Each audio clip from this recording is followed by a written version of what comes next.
What is up? It's NFL Week 13, and this is Club Fantasy's Thrive Top 5. I'm Ryan Weisse, co-host of Club Fantasy's No Punt Intended. You can catch us every Wednesday right here on our YouTube channel.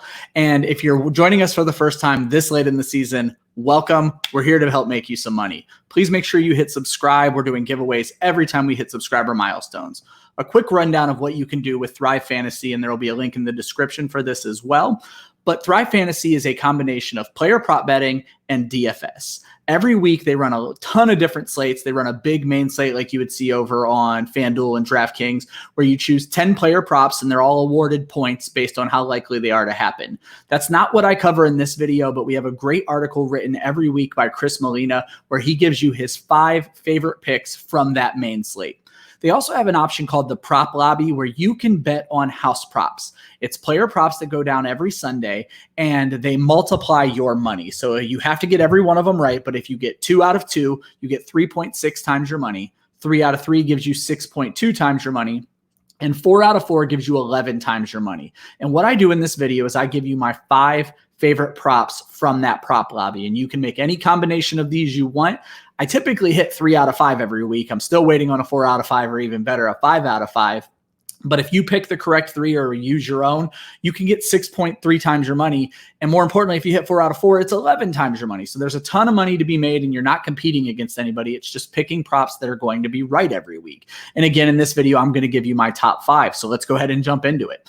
My favorite prop this week is going to be Kenny Galladay over 43 yards taking on the Miami Dolphins. The Dolphins allow 188 yards to wide receivers on option or on average, but way more importantly, the reason this is my favorite option is the Dolphins have allowed 23 wide receivers to go over 43 yards in 12 games this season.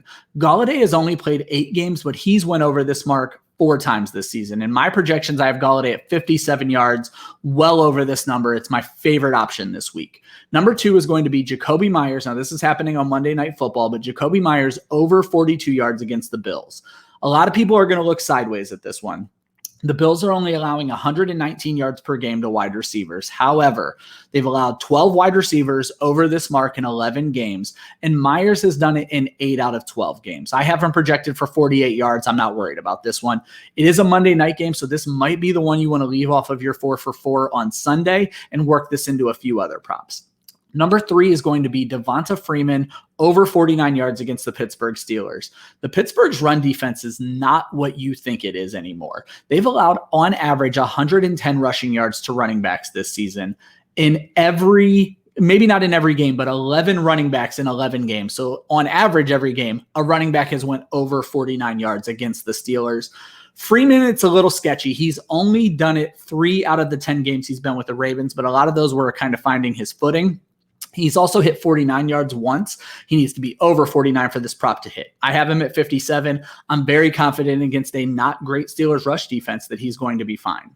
Number 4 is going to be Russell Gage over 49 yards against the Tampa Bay Buccaneers. The Buccaneers, pretty bad against wide receivers. They allow 155 yards on average. They've allowed 13 wide receivers in 11 games to cross this mark. Gage, again, has been dealing with some injuries. Has only played 8 games this year. He's went over 3 of 8 games, and he stopped right at 49 once. Again, we want him over. I have him at 51 yards. I'm not worried about it.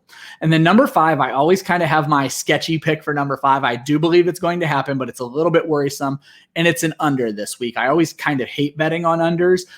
It's Leonard Fournette under 103 yards total against the Atlanta Falcons. That's rushing and receiving. Again, people are going to look at this one sideways. The Falcons are allowing on average 145 yards total to running backs. So why isn't he going to hit? A number of reasons. In 11 games this season, 9 times has not a single running back went over this mark against the Falcons. The Falcons have been bad all year, people. It's not like that's going to change for this game. Fournette has not crossed this mark in 7 of 11 games and only had 76 yards against the Falcons back in week 2. I have him projected for 89 yards. I just don't see it happening. So basically, you can pick 2, 3, or 4 of these picks, put them into a prop for yourself, and make a little bit of money. Please make sure you hit subscribe on the channel. As I said, we do giveaways, usually autographed merch, footballs, jerseys, helmets, every single time we hit a subscriber milestone. And don't forget to check the links in the description. You'll find the link to Chris Molina's article. You'll find the link to Thrive Fantasy. They will match your opening deposit up to $100. And just a quick recap of what my 5 were. Kenny Galladay over 43 yards, Jacoby Myers over 42 yards, Devonta Freeman over 49 yards, Russell Gage over 49 yards, and Leonard Fournette under 103 yards. So pick your 4 favorite, throw $10 on it, make some money. Good luck this week.